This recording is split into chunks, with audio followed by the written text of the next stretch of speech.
Hello दोस्तों, इस video में हम सीखेंगे इनडायरेक्ट फंक्शन के बारे में।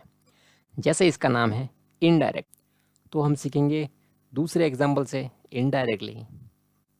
यहाँ पे एक एग्जांपल है कि मान लीजिए कि मैंने कूपन खरीदा है लकी ड्रॉ का, उसमें से मुझे प्राइज़ लेने जाना है। तो मैं कहाँ पे पहुँचूँगा, मुझे तो मालूम नहीं है। तो मुझे पहले लकी ड्रॉ के ऑफिस में जाना पड़ेगा। यहाँ पे कौन सा रिजल्ट है, 3 नंबर। जी हाँ, 3 नंबर मिल गया। फिर मैं 3 नंबर के ऊपर जाऊंगा और फिर देखूंगा कि क्या प्राइस है। ओ वाओ, कार मिला। तो मैंने उठाया और अपने घर पे रख दिया।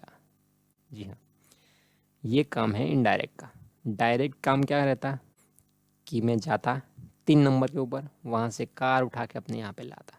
लेकिन मुझे यहाँ पे ऑफिस में जाना पड़ता है, फिर वहाँ से नंबर कलेक्ट करके उस नंबर के हिसाब से मुझे वहाँ से रिज़ल्ट ला के यहाँ पे लाना है।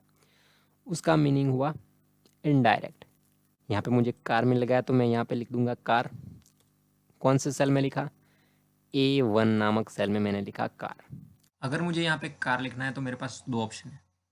एक तो यहाँ पे कार लिखा हुआ है, वो सेल सिलेक्ट करूँ, या फिर यहाँ पे इन्वर्टेड कोमा में कार लिखूँ, जो कि जब हम किसी फंक्शन में टेक्स्ट को लिखते हैं तो डबल कोट में लिखते हैं। जैसे कि यहाँ पे मैं इक्वल का साइन करूँगा, यहाँ पे ये सेल सिलेक्ट किया और एंटर किया तो मेरा कार यहाँ पे आ गया। या फिर यहाँ पे सेल ना सिलेक्ट करते हुए मैं यहाँ पे डबल इन्वर्टेड कोमा में कार लिखता हूँ और डबल इन्वर्टेड कोमा क्लोज करके एंटर करूँ तो भी मेरा कार आ गया। सेम इसी तरह अगर मुझे इनडायरेक्ट फंक्शन के थ्रू कार लाना है तो मेरे पास दो ऑप्शन है। कौन से, एक तो मैं डायरेक्ट सेल सिलेक्ट करूँ या फिर इन्वर्टेड कोमा में सेल का रेफरेंस दूँ। कैसे, यहाँ पे इज इक्वल टू इनडायरेक्ट,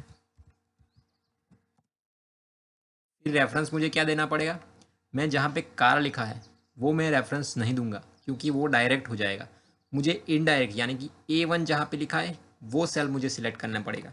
यानी कि यहाँ पे जो A1 लिखा है वो सेल मुझे सिलेक्ट करना पड़ेगा और एंटर करूँगा तो मेरा आंसर आ जाएगा कार। क्योंकि मैंने यहाँ पे B3 सिलेक्ट किया तो यहाँ पे वो B3 में जाएगा, वहाँ पे जो एड्रेस है वो एड्रेस में जाके वहाँ का रिजल्ट यहाँ पे हमको ला के देगा।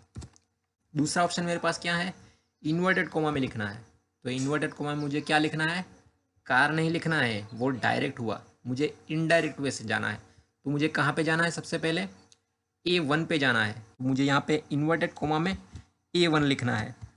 A1 मैंने यहाँ पे A1 लिखा तो पहले A1 का रिजल्ट होगा, उसके बाद वो दूसरे रिजल्ट पे जाएगा कि A1 में क्या है। अगर मैं यहाँ पे लिखूँ is equal to inverted comma में A1, तो यहाँ पे मुझे कौन सा रिजल्ट ला के देगा, A1 ही लिखेगा क्योंकि वहाँ पे मुझे इनडायरेक्ट फंक्शन मैंने नहीं लगाया है, तो मुझे यहाँ पे A1 मिलेगा। लेकिन जैसे ही मैं आगे इनडायरेक्ट लगाऊंगा, इनडायरेक्ट, वो मुझे कहाँ ले जाएगा, A1 में जो भी वैल्यू है वहाँ पे ले जाएगा। देखिए यहाँ पे कार आ गया। पहला एग्जाम्पल हमने कौन सा देखा, सेल सिलेक्ट करने वाला है। यानी कि मैं सेल सिलेक्ट करूँगा, वहाँ पे जो एड्रेस लिखा है वो एड्रेस पे जाके हमारा रिजल्ट निकाल के लाएगा।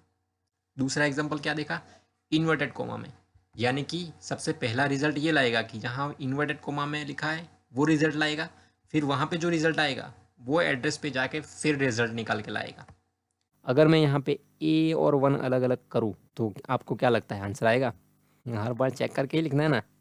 यहाँ पे मैंने B4 सिलेक्ट किया, एंड का साइन लगाया और B5 सिलेक्ट किया, यानी कि A और 1 अलग अलग। तो इनडायरेक्ट क्या करेगा, हमने जगह बताई कि यहाँ पे चले जाओ, उसको एक कंबाइन होके एक रेंज मिल गई। अभी वो एंटर करेगा तो वहाँ बाइक ही आंसर आएगा। ऐसा क्यों हुआ, सोचिए। क्योंकि मैंने उसको जो एड्रेस दिया था वो मैंने एग्जैक्ट एड्रेस नहीं दिया था, उसके अंदर जो भी रेंज दी है उसको वो एड्रेस के अंदर कन्वर्ट करेगा और खुद एड्रेस ढूंढ के वहाँ से वैल्यू लेके आएगा, तभी तो वो कुछ काम का है। वरना इनडायरेक्ट इतना बड़ा फंक्शन बनाने का ज़रूरत क्या था। नेक्स्ट वीडियो में हम इसके क्या क्या यूज़ होते हैं वो समझेंगे। आशा करता हूँ जितना समझाया उतना समझ में आ गया होगा। Okay, thank you.